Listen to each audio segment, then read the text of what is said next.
বিরোধীরা অভিযোগ করছেন যে যত দিন যাচ্ছে আপনি ভোট কাটার কাজ করছেন, কি বলবেন? আমরা ভোট কাটা কাজ কেন করব? কংগ্রেস তো জাতীয়, এ কংগ্রেসের মাটি। যে বিরোধী আছে ওরাই ভোট কাটতে চেষ্টা করতেছে। আমাদের তো এটা মাটি আছে কংগ্রেস। হাজি সজ্জাদ সাহেব 8 বার এমএলএ ছিলেন, প্রিয় দাস এখানে এমপি ছিলেন, দীপা দাস মুন্সি এমপি ছিল।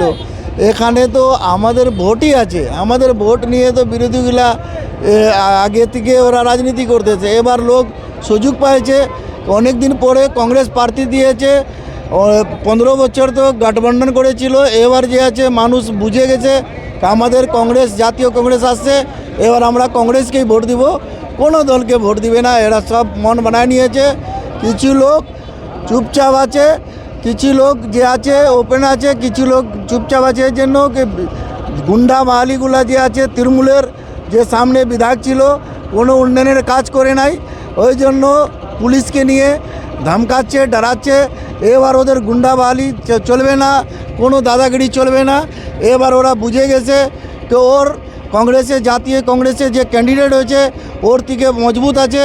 আর এবার লোক খুলে ধীরে ধীরে সব খুলে আসবে। আর না খুলেও আসলে আমি সবাইকে বিনতি করব, হাত ছাপে ভোট দিবেন 23 এপ্রিলকে। হাতে গোনা আর কয়েকটা দিন আছে, কেমন সাড়া পাচ্ছেন আজকে?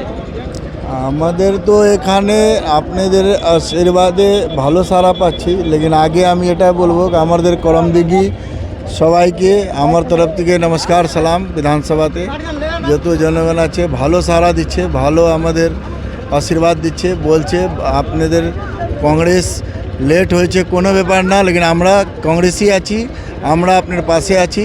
আপনি না দেখা হলেও টেনশন নাই, আর আমরা ভোট কংগ্রেসকেই দিব। আজকে কোথায় কোথায় র্যালি করলেন?